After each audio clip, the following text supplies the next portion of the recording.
The storms never truly ended on ERYNDOR-9. They only learned to sleep in shifts, rolling across the slate-colored horizon in long, skeletal arcs of pale lightning, their rumble echoing through the metal bones of the outpost long after the clouds had passed. The air tasted like ionized dust and rusted circuitry, sharp on the tongue, tingling in the lungs, as if the entire world were holding a breath it no longer remembered how to exhale. Captain Ryan Calder walked through the abandoned perimeter gates of research Station Aurelia with a movement that suggested both caution and resignation. The storm behind him pressed at his back like a living thing, urging him forward, urging him away. But the silence ahead, an uncanny, cavernous silence, pulled at him with equal force. Dust gathered on the edges of his visor. Half the landscape looked carved from obsidian, half from the remains of things that had once been alive. He paused. A quiet vibration rippled across the exosuit's plating, barely perceptible but unmistakable. Something beneath the ground, humming. Something old. Something deliberate. He closed his eyes for a moment, letting the faint rhythm pass through him. It was not a malfunction. The suit had been stable for weeks. No, this was external. A pulse. A whisper. A beckoning, and somewhere inside that abandoned research facility. An alien princess waited, though he did not know it yet. All he knew was that Command had sent him to retrieve logs, evaluate structural decay, and search for survivors unlikely to exist. But as he stepped forward, the doors parted before him with a soft hydraulic sigh, as if welcoming him back rather than resisting intrusion. The metallic scent of the interior greeted him, cold, hollow, and yet faintly perfumed with something organic, like distant blossoms that should not have been able to grow in a place this dead. Ryan's breath slowed. His thoughts, the ones he had learned to bury beneath discipline and routine, rose with the stillness of the air. Another empty outpost, another reminder that humanity leaves more ghosts than victories. Another place where I will be the only heartbeat left. But loneliness had long since become a companion, rather than a curse, which was why the next sound, the soft, almost melodic tapping, echoing from somewhere deep within the station, sent a current of adrenaline through him. Not fear, not hope, something between them. The pulse beneath the ground intensified. Syncing with the rhythm of his own heartbeat, he whispered into the suit's "Come, Station Aurelia." "Yes, this is Captain Ryan Calder. If anyone is alive in here, respond." Silence replied. But the silence was no longer empty. It felt watched, measured, curious, and somewhere in the dark, a voice, soft, feminine, unfamiliar, whispered in a language the translator chip could not interpret. The sound brushed against him like fingertips tracing armor. He turned sharply, scanning the corridor. Nothing yet. The whisper came again. A gentle exhale. Quiet tease, as if the speaker stood only inches from him. A shiver crawled beneath the suit. Not fear. Recognition. Something here knew him or wanted. 2. He moved deeper. The deeper Ryan walked, the more the outpost seemed to breathe. Lights flickered to life only after he passed them, illuminating empty hallways lined with dust-coated research panels and shattered observation windows. It didn't feel like a derelict structure. It felt like something intelligent was watching him navigate it and adjusting itself accordingly. The pulse beneath the ground strengthened, the tapping sound delicate. Rhythmic shifted locations every few seconds, sometimes ahead of him, sometimes behind him, sometimes drifting just overhead like droplets striking metal. His HUD spiked. A faint, unreadable energy signature flickered in the far chamber. Alive, but not human. He swallowed. That quiet whisper returned.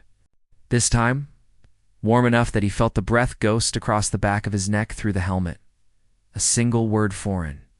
Melodic repeated softly. Almost playfully, Ryan clenched his jaw. Identify yourself. No answer. Only another whisper, lower this time. Amused then, the energy surge ahead of him stabilized. His suit scanned it again. Biosignature. Detected. Classification. Unknown. Temperature. Warm. Proximity. 14 meters. Something alive waited beyond the sealed laboratory door. Ryan holstered his sidearm. He had learned long ago that weapons only escalated encounters with unknown species.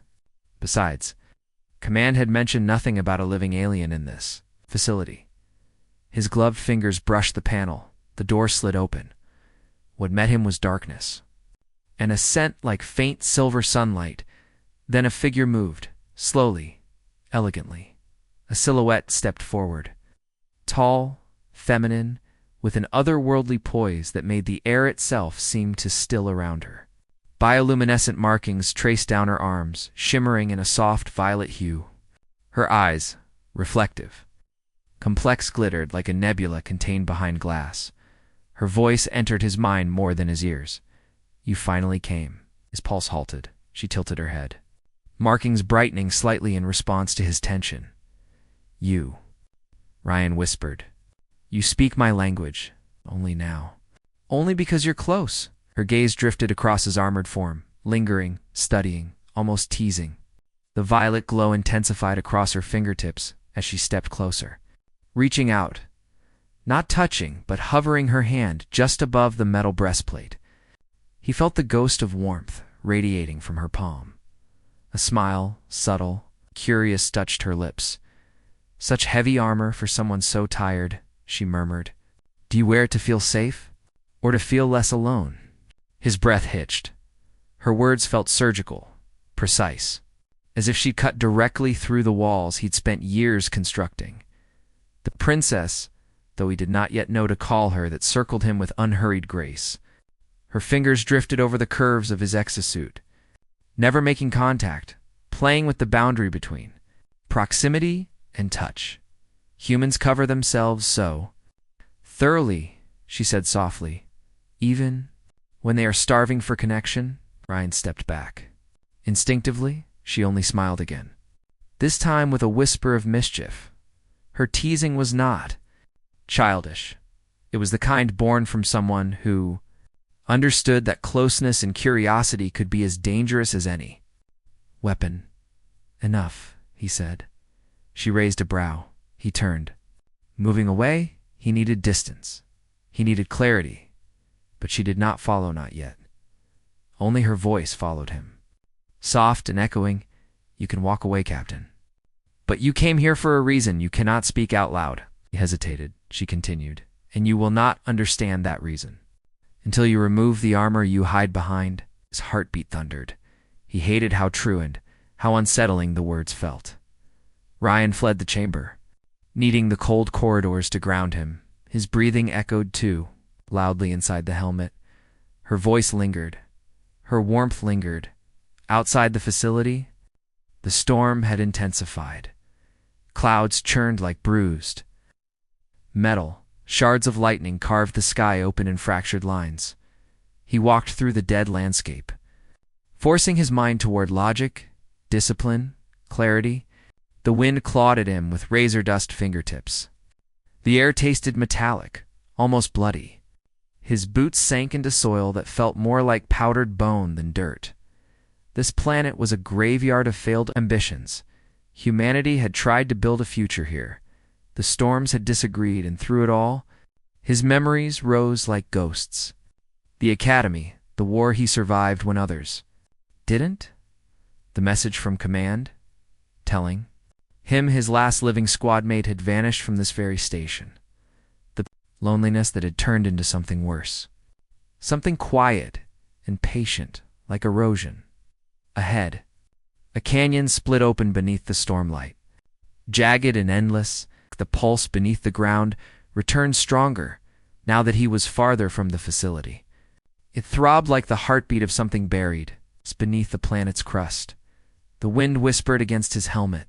"Return, return, return," he exhaled, his voice barely audible. "What are you?" He wasn't asking the storm, he was asking her, and he hated that the question trembled with something dangerously close to longing. He turned back toward the facility when he re-entered the outpost. The atmosphere inside had changed. Lights dimmed. gathering into a soft, warm glow that cast the halls in amber. The metallic cold had faded, replaced with something faintly organic. Almost like the walls were breathing with him. She waited for him in the main atrium, not standing, seated on a suspended platform of shimmering energy, a princess not by crown, but by presence. Her bioluminescent patterns pulsed gently at his return, as if acknowledging a truth he refused to speak. "You didn't go far," she said, amusement softening her voice. He hardened his expression. "You didn't answer my question? Which one? What are you?" Her eyes softened with something ancient. Something your species feared before it worshipped. Something it worshipped before it forgot. Not an answer yet entirely an answer. He approached, slowly. The air around her felt warmer, scented with something calming and unplaceable, like distant blossoms and starlight mixed with memory. Her gaze dropped again to the armor. "You cannot hear me clearly while you wear that," she whispered. "You cannot hear yourself," he exhaled, tension knotting his shoulders. "You told me to remove it." "Yes." "You think I'd expose myself to an unknown entity?" "I think," she said, leaning slightly forward, "that you are tired of pretending the armor protects you from the things that haunt you." His jaw tightened. She smiled softly. "But not unkindly, and because you know. If I wanted to harm you, Captain, the armor would not stop me." Silence. Lightning cracked outside. His pulse throbbed in his ears. Slowly, reluctantly, he disengaged the upper seals. A hiss of pressurized air escaped. The armor loosened. He lifted the helmet free. Cool. Air washed over his face. The world's scent deepened.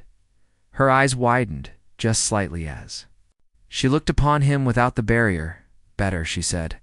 Nearly a whisper, he set the helmet aside, meeting her gaze directly. "Now," he said, voice steadying, "tell me why you're here." Her smile faded, and for the first time, she looked sorrowful. "The humans didn't abandon this place," she said. "They were taken." His breath froze. Taken by what? Her bioluminescent markings, dimmed in grief, by the thing buried beneath this planet. The thing your people tried to awaken. Ryan stepped closer. "And you?" She rose from the energy platform, moving with weightless elegance. "I came to stop it." Pause. "And to stop you?" "Before you repeat their mistake." She approached him slowly, close enough that her warmth brushed against his skin, close enough that her voice vibrated through his bones.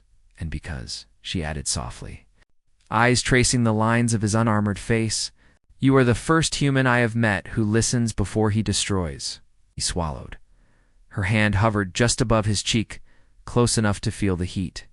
Not close enough to claim contact. A tease, a test, a question. "You removed your armor?" she whispered. "But will you remove your fear?" She did not reach him. She only hovered at the edge of what a touch might be, like sun paused at the lip of the ocean. For an instant, the atrium felt like a living room in a house you had once loved and then fled familiar. Intimate and shrinking under the weight of things you could no longer name. "Show me," Ryan said. "Show me what you mean by taken." She inclined her head, and the panels along the far wall brightened into a slow cascade of images, holographic. Grainy at the edges, like old film running underwater. The light painted the atrium in soft blues and grays. It mapped the lines of his face with a tenderness that felt almost cruel. "Not all of it is human memory," she warned, "but it will put you where your armor cannot." He did not answer. He let the images wash over him. First came the construction. Men and women in heated suits, elbow-deep in terraforming sap, their faces sweat-streaked and determined. The station had not always been a tomb. It had been a promise. Engineers laughed, children's mall, transient visitors, ran between power conduits. And the earliest colonists, a mixed cohort of scientists and dreamers, raised. It's a flag that no longer looked like any nation he recognized. The camera drifted, slow and intimate, through the corridors as if it were a ghost remembering its last living day. Then came the journal's brief. clipped audio logs overlaid with photographs of dinners, data readouts, sketches of local flora and insectal fauna. The voice of one log cracked with fatigue. Day 213. The reactor's fed on more than we expected. The strains in the biofilters are increasing. We're losing crops at night. The storms, the clip cut with a choked laugh. They call it the breathing. It's like the world is exhaling. Another log, later, sounded different, no longer terse but frenzied. Do not trust the deep probes. The readings fluctuate when the core sings. We thought it was tectonic, but it's reactive, something replies. We've started experiments to understand its oscillations. A controlled resonance, and then static. The speaker's voice breaking into an untranslatable sequence of syllables and an abrupt, terrified gasp. A name flickered in text near the end project. Lydia nodded alongside it. Diagrams. A lattice of listening nodes driven into the planet's upper mantle, their tips like teeth sunk deep into flesh. A note in a scientist's hand. If we can harmonize the resonant field, we can coax energy and lock a new power source. The last line was underlined twice. We did not expect it to learn. Ryan's hands balled into fists. The collar of his suit creaked as he leaned forward. The images reflected in his eyes were a map of human hubris scrapped and rewired into catastrophe. What exactly was the experiment? He asked to the princess, to the ghosts, to the flickering film.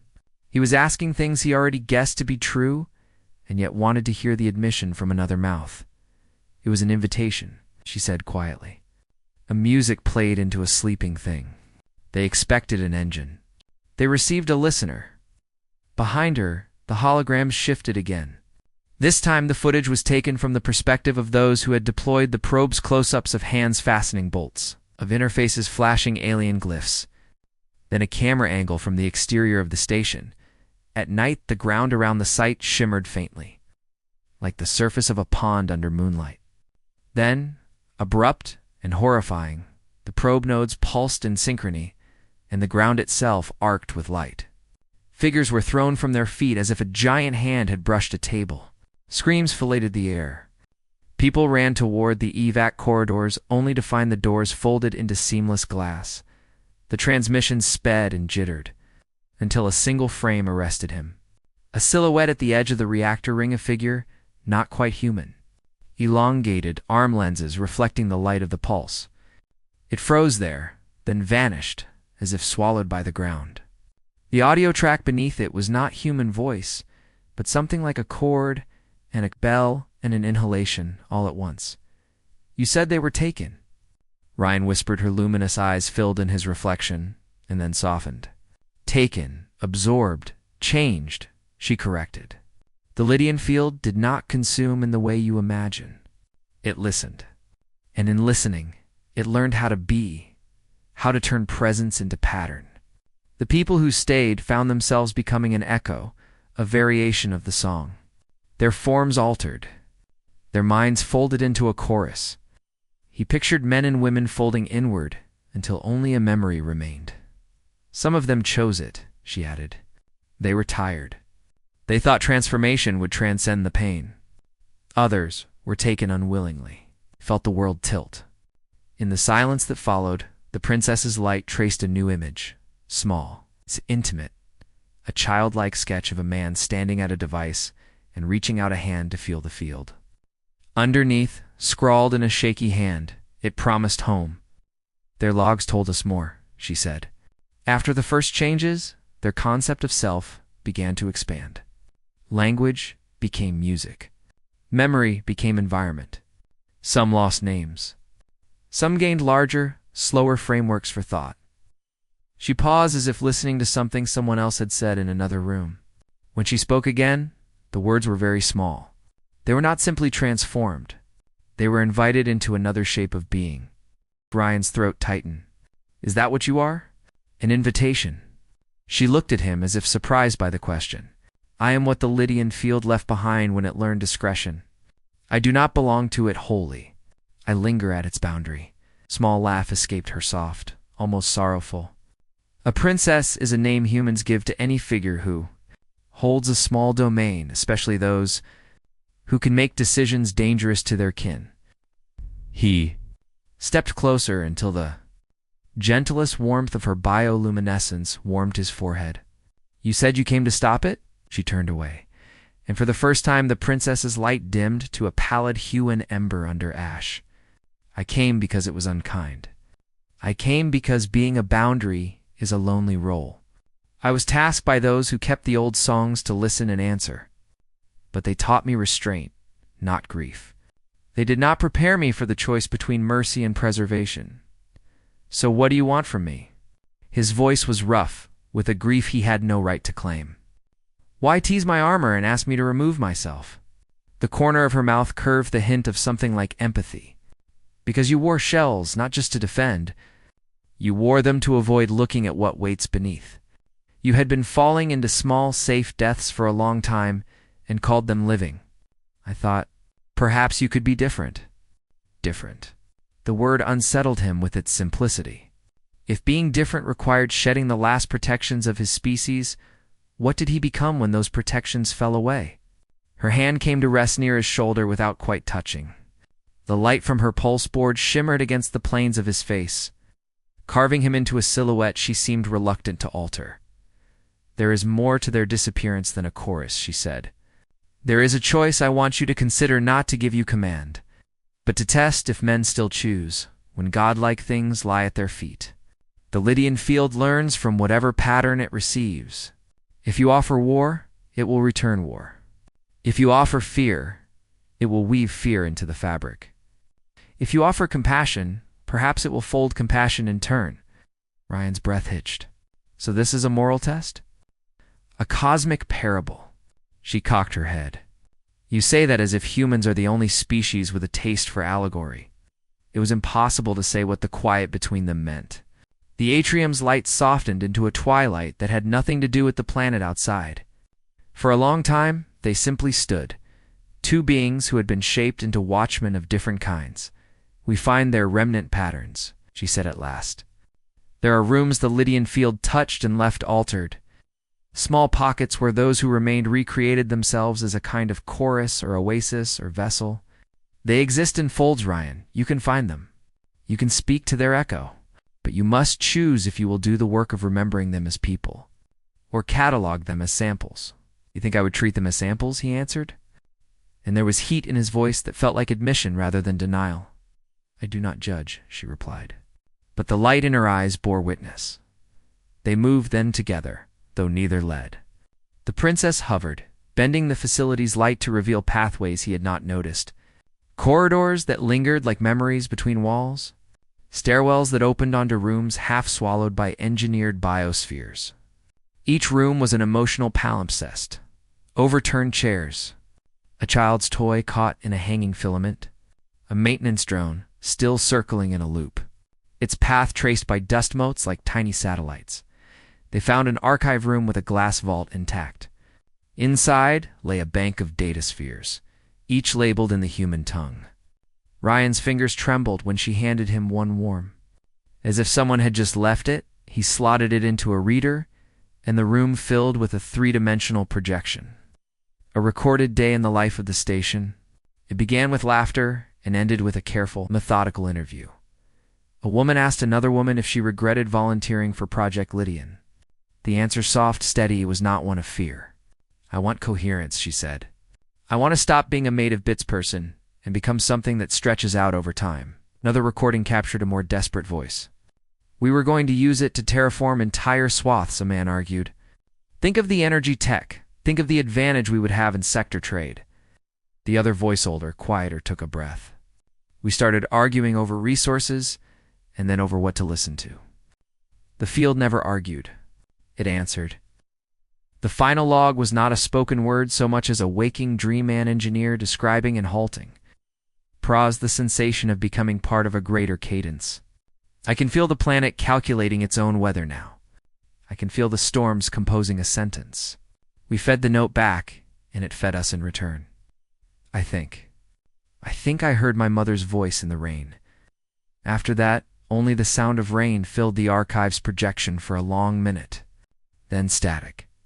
Then a single image, a hand letting go of another hand under a sky that had been remade. Ryan turned the sphere to the princess. If they volunteered diff, some chose. How can it be a crime? She watched his face, and for a moment, an old sorrow unrolled across her expression like a worn banner. Choice is complicated, she said. Choice given under duress of survival is not the same as choice given with full understanding. Some of them thought they were trading pain for a different kind of life, and perhaps they were, but their decision changed others who had not chosen. It altered ecosystems of consent. He swallowed. His jaw ached with the force of the world he had within. You say the field learns from what is offered, he said. If a human returned and offered only openness, could it be a cure? Could it be a way to bring them back? She looked at him as if measuring the distance between hope and delusion. I cannot promise you revival. The Lydian field alters the chemistry of being. It translates presence into pattern. Those who remain are no longer wholly human. They are components of a larger instrumental mind. You may find traces, voices, images, impressions, but the coherent person you loved might be gone.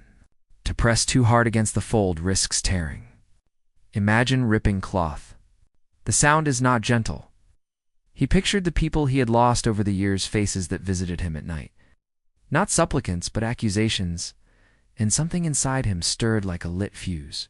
The idea of letting them remain as a chorus, of leaving them as abstracted, music-shaped ghosts, felt like a crime. Then perhaps, he said the words a rasp. We must choose between annexing the field's gifts and honoring the integrity of human mortality. If we cannot rescue them, we must ensure no more are recruited. She considered the statement. Her bioluminescent patterns danced into a slow, reflective arrangement. There is another problem, she said. The field does not only change people, it transforms relationships. In doing so, it creates beings who do not experience loneliness the way you do. They are not worse or better, they are different. You must ask yourself if different is a loss, and who gets to decide. Ryan thought of his own loneliness, how it had ossified into ritual. He had liked the predictability of absence. He had armed himself against surprises, against the unscripted tenderness that demands responsibility. The princess's teasing had not been a game, but a gambit to test whether being armored had become an addiction. You asked me to remove my armor, he said finally, so I could look, so I could choose with eyes open. Now that I have looked, what is the choice? Her gaze lingered on his face. For a breath, their two presences met like instruments struck in the same key. You will go into the folds, she said. You will listen, but you will not offer your species as bait. You must decide before you act what you will be if you return. If you cannot be patient, do not go. If you cannot be a witness rather than a judge, do not go. If you cannot bear searing truth, step away now. Ryan felt the letter of the warning as a physical pressure. He had always been a man compelled to act. Orders had been his dialect, but something about her voice, steady, not imploring, made him consider patience as a new kind of courage. He nodded. They moved then into a wing of the facility, labeled Fold Array, the heart of Project Lydian. The corridor's atmosphere changed, as if the building itself inhaled them. Sensors along the walls recorded minute electromagnetic fluctuations. The air tasted sweeter here, like the aftertaste of honey on a broken tooth. The central chamber of the Fold Array was enormous, cathedral-like. Tubes and conduits flowed like veins along the ceiling. In the center lay an array of crystalline nodes, half buried in mud and mineral growth. Their tips threaded with filament and old wiring. Some nodes were cracked, their inner facets exposed like teeth. Others still pulsed faintly with the memory of a note. Around the array were human relic scraps of clothing. A tablet with a child's drawing pressed beneath a glass dome. A maintenance log with the ink faded to the color of old bone. It felt like a memorial. A place where the living had attempted to tether there. Dead to the machinery that had betrayed them. Listen. The princess's voice dropped to a whisper that was less about volume and more about intent. Ryan closed his eyes. He listened not with ears alone, but by focusing the suit's sensors into bioresonant mode. The array emitted an undercurrent like whale song compressed into the low hum of tectonic plates, a scaffolding of harmonics that threaded through the floor, up his leg, into his chest. The sensation was not unpleasant. It was expansive. It filled the gap he had wrapped his armor around. He began to hear fragments, laughter like wind through glass. A woman singing in a language his translator rendered as a lullaby, the rhythm of a hand beating time on a table. Voices overlapped, braided, and then like a tide pulled back to reveal a single clear tone that was neither wholly alien nor wholly human. It contained texture and memory. It contained a sequence of moments that once had faces. "What is it saying?" he asked. "It is describing itself," the princess answered. "It is compiling an image of existence. Humans came with their songs. The field answered with its own. That exchange became its vocabulary." He concentrated, letting the harmonics translate into impressions. In the weave, he found a face, the face of a woman he almost recognized from the earlier archive. She smiled. There was a memory of sipping coffee while rain struck a hole. The image trembled and altered into something more complex. The same woman walking through a forest, not of trees but of circuits, her step rewriting the pattern of leaves into data. In one fold she was a mother. In another she wore a lattice-like crown and hummed as the ground around her pulsed, warm. Ryan realized he was not merely watching, he was being watched as well, fold mirrored by fold. The princess moved closer to the crystal nodes, and as she extended her palms, the array responded. Waveforms blossomed like paper fans. The air itself thickened with music. "If you go deeper," she murmured, "you will encounter shards intense. Singular memories of the people the Lydian field keeps within its structure. You will be tempted to believe you can stitch them back. You may even succeed in coaxing a voice into coherence, but ask yourself, at what cost? If you pull one thread too hard, the pattern around it may change irrevocably." Ryan heard the edge in her warning. Something underlay the caution and knowledge earned by long watch and the bitter taste of consequences. "I will listen," he said, and the words felt small beneath the chamber's vaulted hush. But he meant them. For the first time in many years, his action was not reflex born of duty alone. It was the beginning of a moral experiment with no clear hypothesis. She nodded once. Without another word, she diffused herself through the nodes and acted like stepping into smoke. The bioluminescent marks at her wrists flared and untangled from her arms, becoming thin filaments that braided into the array. Her presence dissolved into the song, alone. Ryan stepped forward. He did not know if he would find faces or instruments, people or patterns. He only knew that the very act of stepping closer made the world change its shape. When the first voice found him, it was soft as a memory and as insistent as a tide. "We are here," Ryan swallowed and answered, as if in speech he might claim ownership of what he heard. "I am Ryan Calder. I was sent from my people. Tell me your names." The response was a chorus that resolved into a word he somehow understood not by translation but by recognition. "We are home." That answer was not a list of names. It was a declaration. It was both comfort and accusation. He had one more choice to make: to catalog this as a new resource, or to sit with the living sorrow of a thing that had simply learned to be.